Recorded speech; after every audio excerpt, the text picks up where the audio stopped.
Hello, bienvenue les amis dans cette nouvelle vidéo éducative où nous irons ensemble à la découverte du VIX qui est l'indice de volatilité. Alors, si vous avez toujours voulu trader les indices US, il est vraiment indispensable que vous ayez à côté le graphique du VIX que vous allez souvent suivre pour savoir à quel moment vraiment en fait acheter, à quel moment faire attention et à quel moment ne pas du tout en fait trader si possible. Je tiens à préciser que le VIX, c'est différent des indices volatility.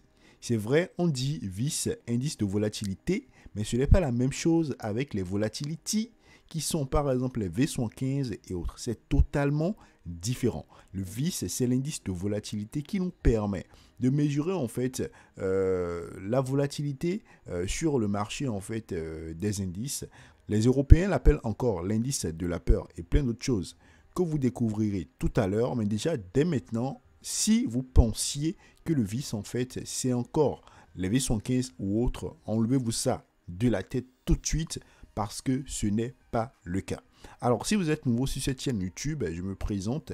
Je suis Ken Aye, trader particulier depuis plusieurs années maintenant. Et sur cette chaîne, je partage du contenu éducatif gratuitement. Je profite également pour vous préciser que nous venons de lancer les inscriptions pour la prochaine masterclass en trading. N'hésitez donc pas à aller voir dans la description si vous êtes débutant et que vous voulez en fait participer à une masterclass qui vous fera passer à la vitesse supérieure dans votre carrière de trader. Alors, sans plus tarder, démarrons vraiment notre cours d'aujourd'hui sur le VIX, indice de volatilité. Alors, qu'est-ce que le VIX et comment est-ce qu'il a été créé? Alors, à la base, on ne parlait pas d'indice de volatilité, mais on parlait d'indicateur VIX.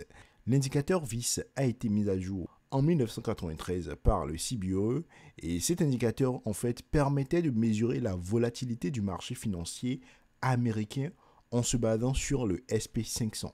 Pour ceux qui ne connaissent pas le SP500 c'est tout simplement l'indice boursier qui regroupe en fait les 500 plus grosses capitalisations boursières aux États-Unis. Alors, après sa sortie, en fait, l'indicateur VIX a rencontré un fort succès aux États-Unis où en fait, après un moment, il est devenu possible en fait de les trader.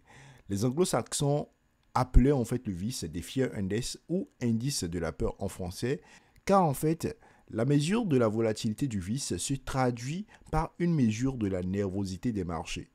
Ainsi donc, lorsqu'on sera dans des périodes de panique où les investisseurs auront peur, en fait, on aura un VIX qui va grimper. Et lorsqu'on sera dans une période calme où tout va très bien se passer, en fait, on aura un VIX qui va simplement baisser.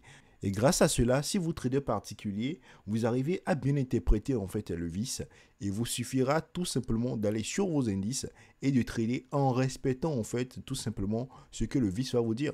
Donc si le VIX en fait vous dit ah là actuellement on est dans une période où les investisseurs ont peur, où en fait il y a panique, tu ne vas simplement plus trader ou bien tu vas faire attention à tes trades. Ou bien quand le VIX va te dire, par exemple, on est dans une période assez calme, donc tu peux prendre des positions. Alors là, tu vas simplement pouvoir trader tout simplement. Je ne sais pas si vous avez l'habitude de trader sur le Forex. Pour ceux qui tradent sur le Forex, on peut comparer en fait le VIX à l'indice du dollar. Donc le VIX en fait, ici pour les indices, est comme l'indice du dollar pour les paires en USD sur le Forex. Donc c'est presque la même chose. Donc grâce à ce graphique du VIX, grâce à l'interprétation qu'on en fera, on pourra tout simplement en fait savoir exactement comment est-ce qu'on va se comporter sur les indices US. Alors sans plus tarder, voyons donc ensemble comment est-ce qu'on va pouvoir interpréter le graphique du VIX. Après plusieurs analyses sur l'historique du VIX, il y a plusieurs zones qui ont été déterminées et en fonction desquelles on a pu remarquer que les indices US se comportent d'une manière ou d'une autre. Donc dans certaines zones, on va dire en fait qu'on pourrait chercher à trader parce que quand on analyse les données, on voit que quand le VIX se retrouve dans ces zones, généralement les indices sont haussiers peut-être et également lorsque le VIX va se retrouver dans d'autres zones, on va devoir faire attention. On va, si possible, en fait, ne pas prendre de position à l'achat. Pour ceux qui tradent les indices à la baisse, vous allez pouvoir donc, en fait, vendre les indices. Alors, voyons donc ces différentes zones et comment est-ce qu'on va pouvoir simplement les exploiter. Alors, en analysant l'historique du VIX, on a pu déceler, en fait, trois zones, voilà, pour ne pas dire, disons, 4. Donc, en fait, on a un niveau de vis compris entre 10 et 15.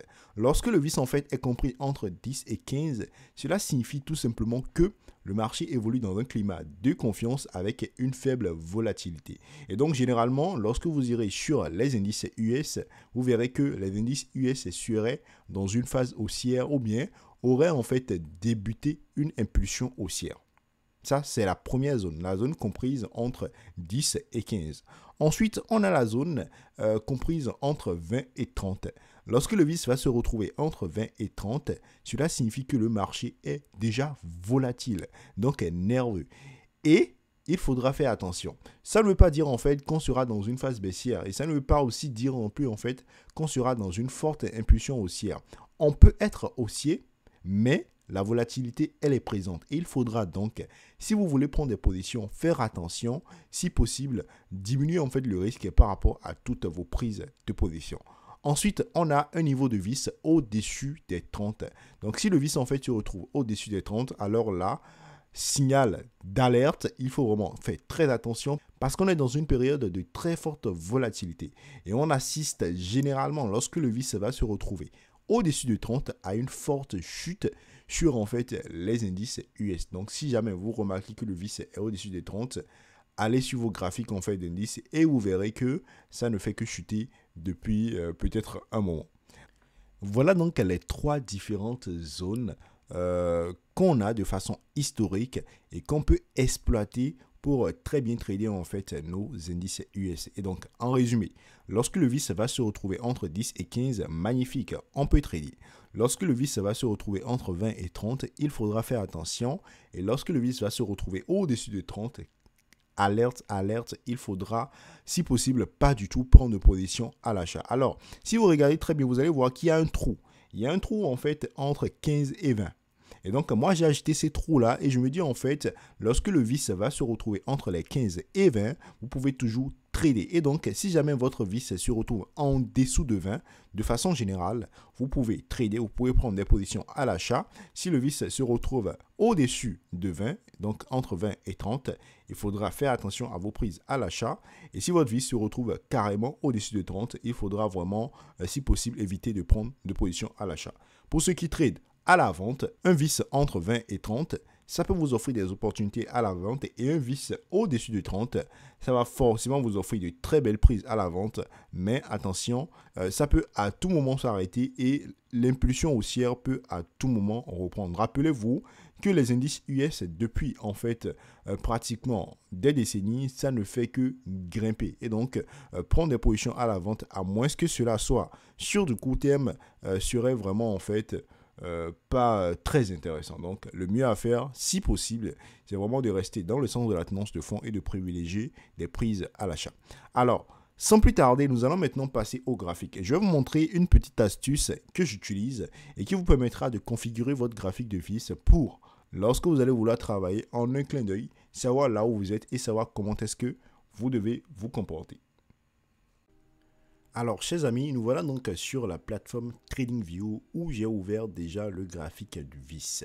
Je tiens à préciser que le graphique du vis, vous n'aurez pas forcément cela sur MetaTrader, sur nos plateformes habituelles. Peut-être vous aurez ça chez d'autres brokers, mais ce n'est vraiment pas chez tous les brokers. Et donc, si vous ne retrouvez pas cela chez votre broker, il vous suffit de venir sur TradingView et de rechercher vis. Donc, vous tapez tout simplement VIS. Et lorsque vous tapez VIS, vous allez simplement sélectionner le premier ou bien le second, CBOE Volatility NS. Et une fois que c'est sélectionné, vous entrez. Donc, une fois que vous entrez, vous avez votre graphique qui s'affiche un peu comme ceci. Donc là, en fait, c'est le graphique du vis de façon normale. Cette zone, en fait, ça ne sera pas sur le graphique. C'est moi-même qui ai ajouté cela. Et c'est donc l'astuce que je vais vous présenter. On a eu, en fait, 3 zones, pour ne pas dire 4. Donc, on a d'abord la zone entre 10 et 15.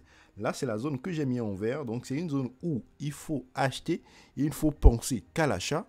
Ensuite, on a la zone entre 15 et 20. C'est une zone également où il faudra prendre des positions à l'achat. On a la zone entre 20 et 30. C'est une zone un peu critique, donc il faut faire attention. Et on a la zone au-dessus des 30, qui est une zone, voilà, alerte, alerte. Il ne faut pas prendre de position à l'achat. Et donc, tout ce que vous avez à faire, c'est prendre des rectangles et de délimiter chacune des zones. Donc, vous prenez rectangle, vous délimitez la zone. Donc, d'abord, avant de mettre des rectangles, vous allez prendre des lignes horizontales. Donc, moi, j'ai pris des lignes horizontales et j'ai mis en fait sur chaque valeur. Donc, j'ai mis 10, 15, 20, 30 et là, moi, j'ai mis 40. Vous pouvez ne pas mettre les 40. C'est juste en fait, voilà, pour cadrer un peu, pour ne pas avoir quelque chose totalement haut.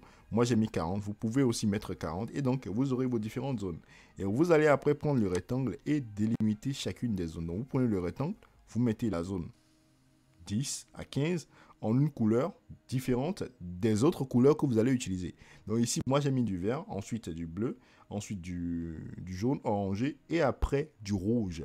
Et donc, une fois que vous avez configuré votre graphique comme ça, en début de journée, avant de commencer votre journée de trading sur les indices, vous viendrez simplement regarder là où se trouve le VIX. Alors aujourd'hui, par exemple, le VIX se trouve à 24. Donc la valeur du VIX, c'est 24. Donc on est entre 20 et 30.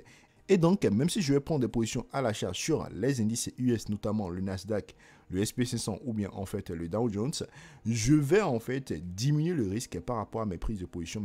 Même si j'ai de très belles opportunités d'entrer en position à l'achat, je vais quand même diminuer le risque pour en fait, voilà, respecter ce que le VIX est en train de me dire. J'espère que vous avez très bien compris, chers amis. Donc, l'exercice à faire tout de suite, si vous voulez exploiter le VIX, c'est de configurer votre graphique et avoir quelque chose comme cela. Et donc, en début de chaque journée, il vous suffira de regarder en un clin d'œil et vous savez comment est-ce que vous devez vous comporter sur vos indices US. J'espère vraiment que vous avez très bien compris tout ceci. J'espère que cette vidéo vous a été utile. Si elle vous a été utile, n'hésitez surtout pas à partager. Alors, je tiens à vous préciser qu'il y a un cours sur les indices US qui est sorti récemment et que vous pouvez en fait prendre en ligne. Donc, il vous suffira en fait d'acheter le cours et de le suivre en ligne. C'est un cours de 4 heures environ et cela vous permettra en fait d'apprendre à trader en fait les différents indices US avec 2 stratégies enseignées et plusieurs méthodes d'entrée en position. Vous aurez en fait les différents liens dans la description. N'hésitez donc pas, si vous êtes déjà trader et que vous voulez en fait vous orienter vers les indices. Je précise que ce cours c'est uniquement pour ceux qui ont déjà en fait des connaissances en trading et qui veulent en fait passer maintenant en fait aux indices. Ce n'est pas pour les débutants en trading. Pour les débutants en trading, rejoignez-moi à la masterclass de juin 2022 et on se fera un plaisir de travailler avec vous pour vous pousser vers en fait une réussite dans votre carrière de trader.